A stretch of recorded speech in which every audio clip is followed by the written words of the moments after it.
You are listening to I Am Refocused Radio with your host, Shamaya Reed.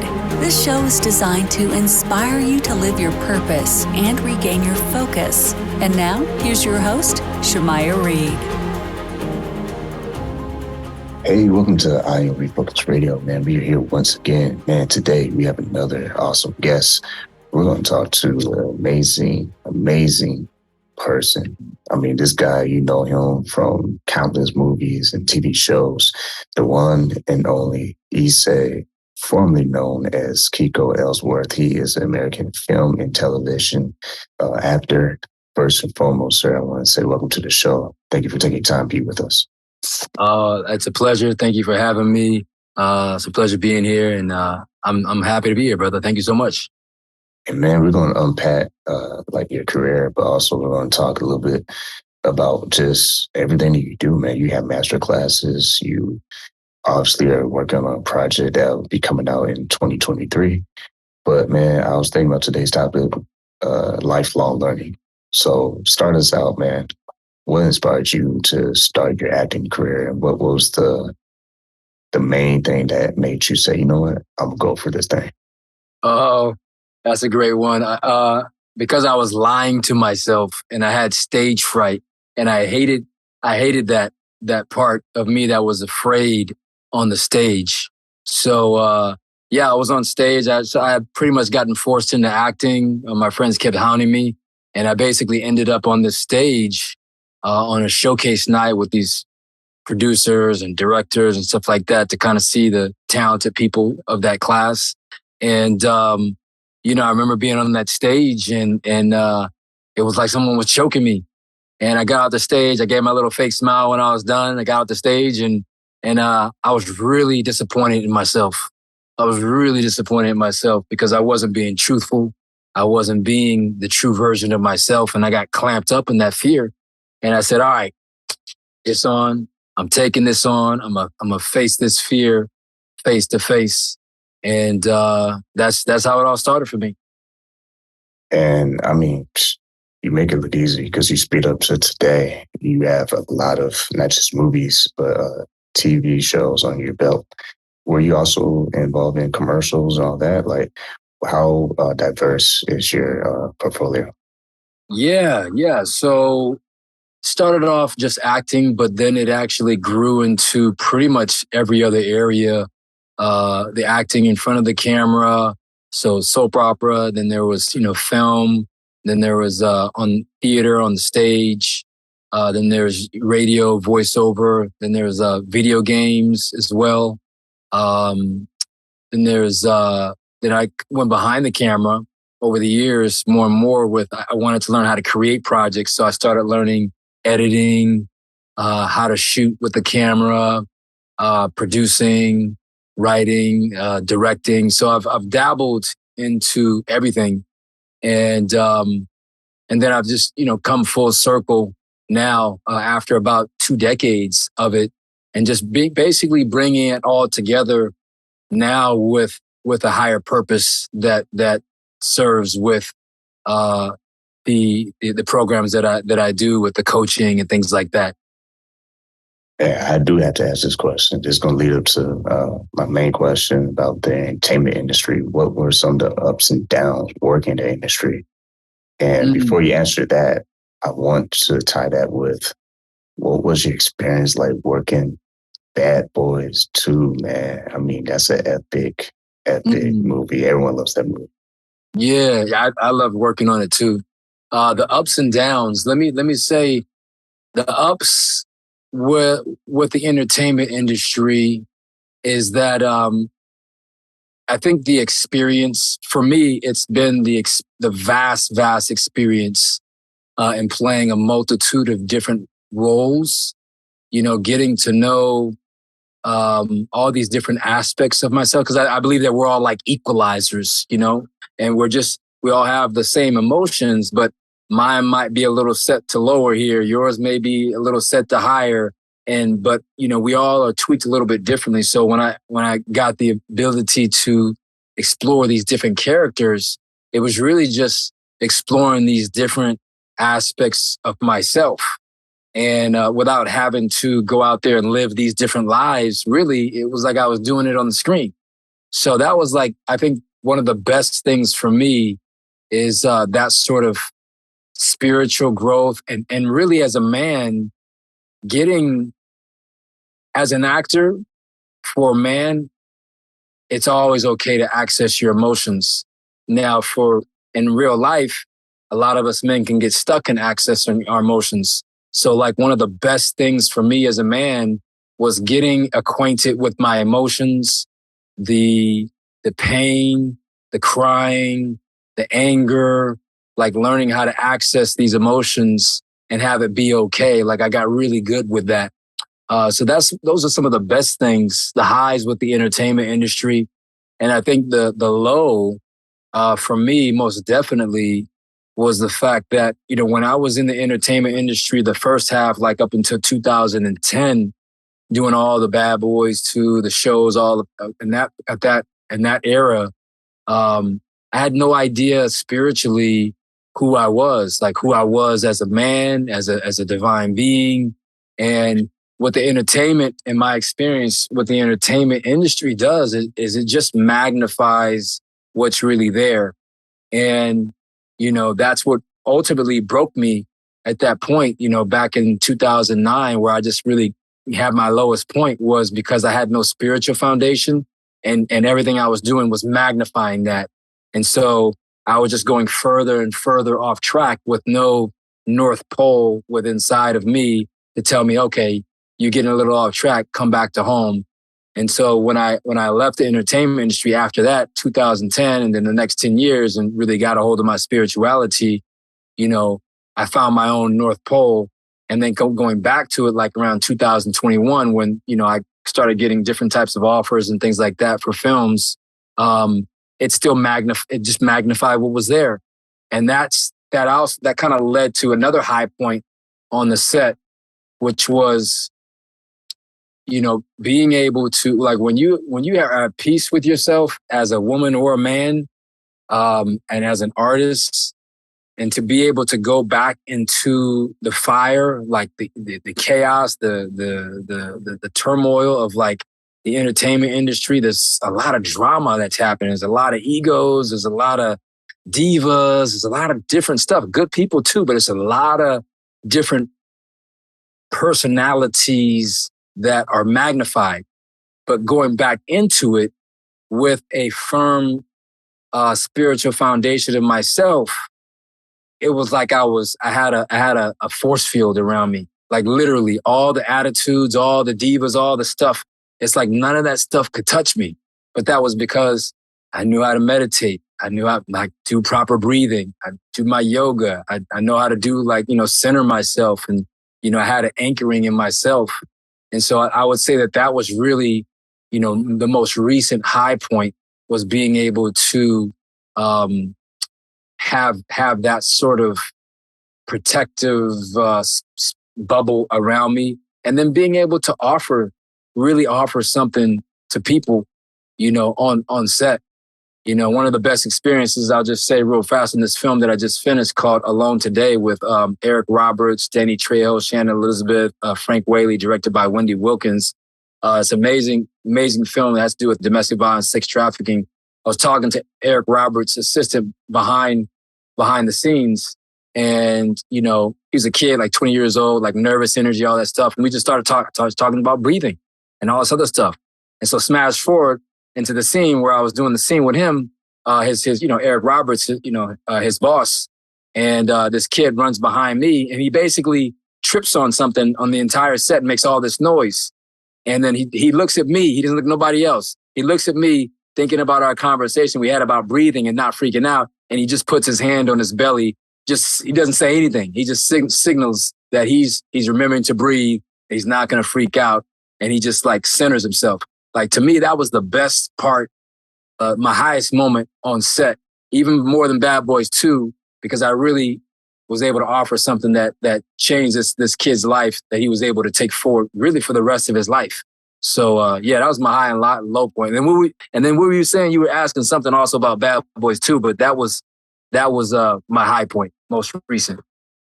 Oh yeah, yeah. All I was saying with Bad Boys 2, man. Like, what what was the experience with that as well? Because that ties with everything you're saying with the highs and low points. With that movie specifically, what Yeah. was it like being on that set and basically being around some high profile people? Yeah, I mean, back then and that was 20 years ago. That was exactly 20 years ago when we shot that in 2002. And then it came out in 2003, I think November 2003. And back then, I remember I was so nervous, like going into that role because it was so high profile. But then I got into my acting game and everything with that. But Will was really great to work with. And Martin, I had to stay on my toes with Martin because he would improv. I'm like, oh, that's not in the script. I better roll with it. You know what I'm saying? Because sometimes you just, feel things in the moment and you'll go with it. And then, Michael Bay, the director, was just like, just crazy. He was like, give me more of this anger and this, that, the other, and just ah. And so it was like a part of it was like flying by the seat of my pants because I actually went in, but the character was written, I thought he was Jamaican. It was written in like patois, like Jamaican. And then I got in to, on the set and I realized I was like, wait a minute, this is Miami.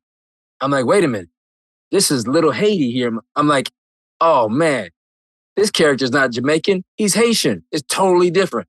Totally different, like, Jamaican and Haitians, nothing to do with each other. You know what I'm saying? Totally different accent, all that stuff.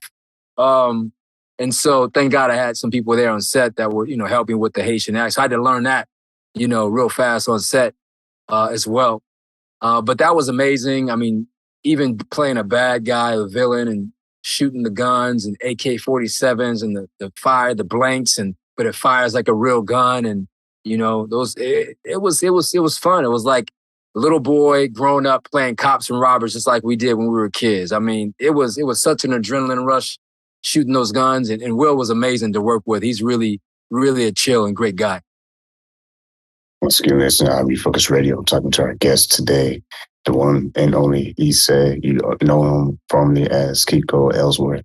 But man, like it's cool to talk to people like you because you've been in the dream of like a lot of people who are dreaming, if that makes sense, as far as like people who want to be an actor and be in Hollywood, like you've done it and you still doing it.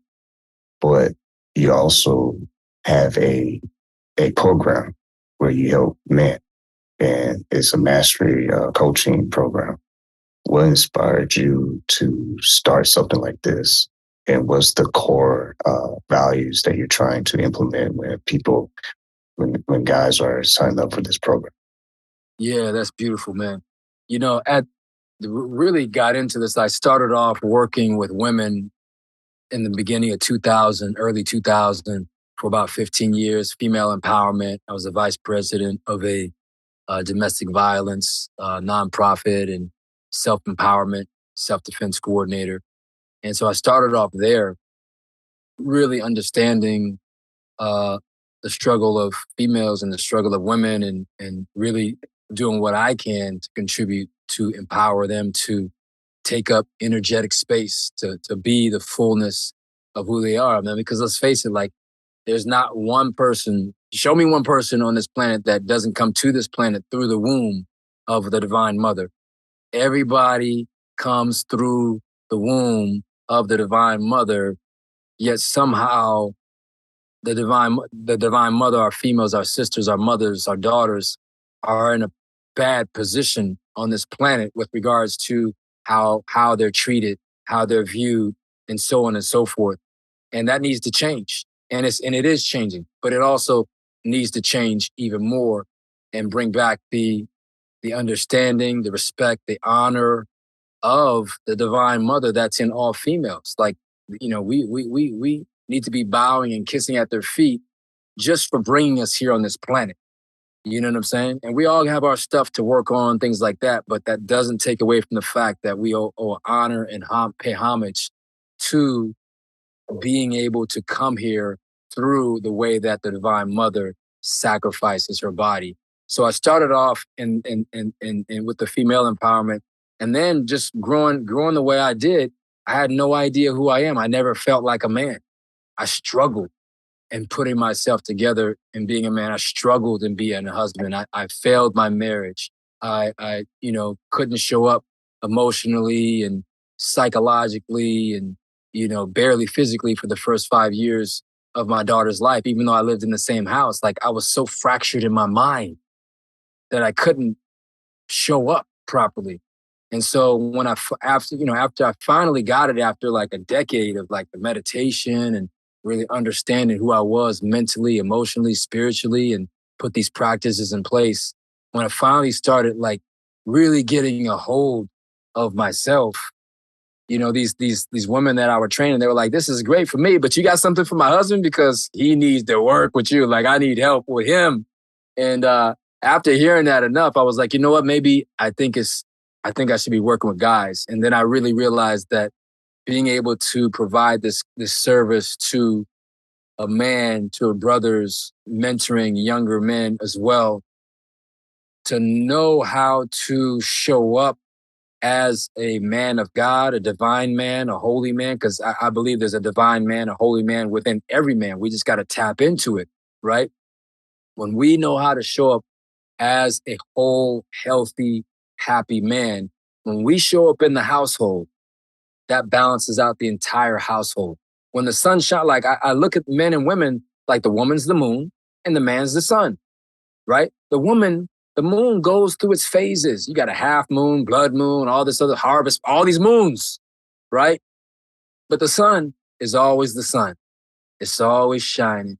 It's always steady. You can always count on it.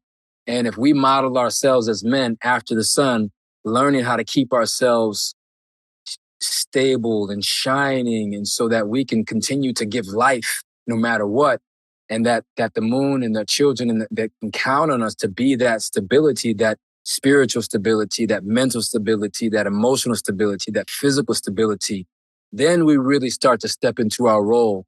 And so being able to do what I can to help men be that sunshine in their lives is, I saw that was the best service that I could provide. And that would affect those households, that would affect those communities, that would affect our nations and our countries and our entire world. So that's why I do this service that I'm so passionate about with men.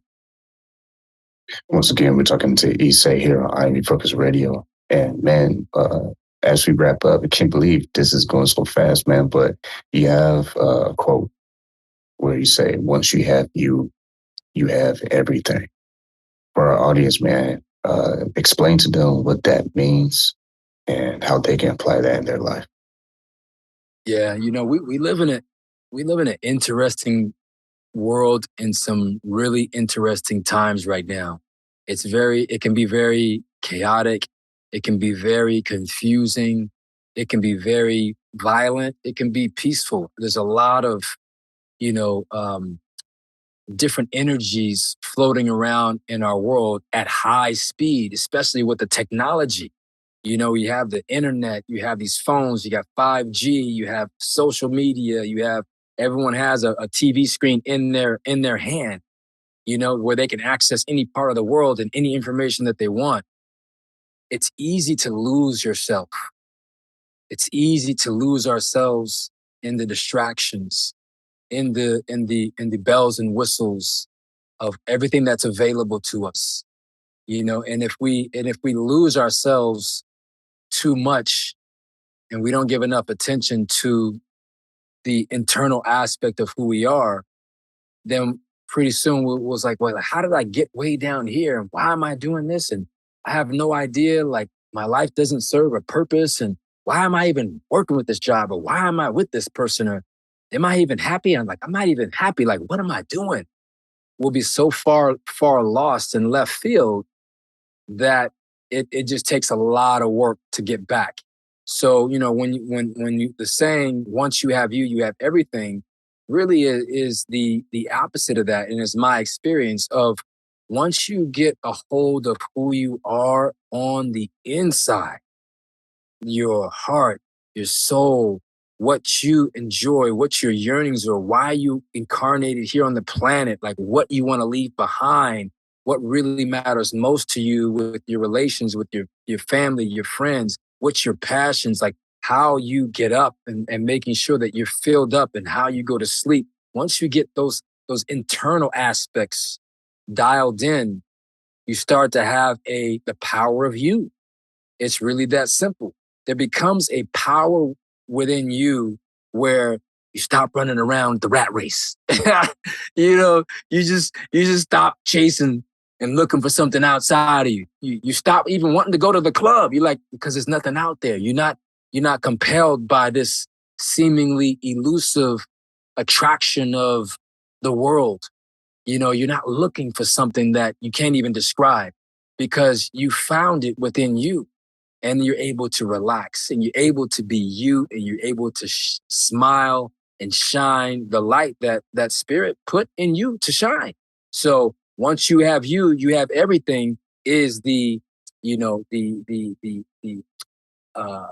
bringing together of that actual concept that you ain't got to go nowhere. You just got to go within.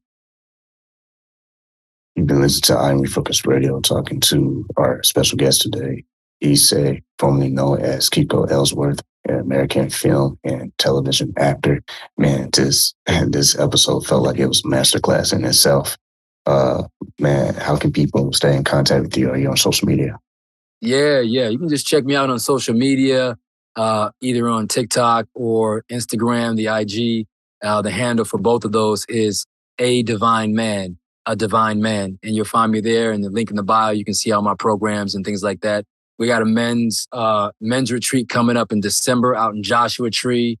And, that's where we get to actually put in the work. About 40 guys put in the work over a weekend. And it's an amazing transformative experience. So if you're down for that, if you're ready to transform, jump on in, and we'd love to see you there. Man, Issei, once again, I want to say thank you for taking time in your schedule, man, talking to I Am Refocused Radio. We know you're busy, so we appreciate your time. Oh, man, it's my pleasure. Look, peace and prosperity and divine protection to all of you, my brothers and sisters. Just go within, learn to hear your intuition, learn to hear who you are, and let that guide you. Trust it, let it guide you, and you'll be all right. I love you. Thank you for having me, brother. I really appreciate you.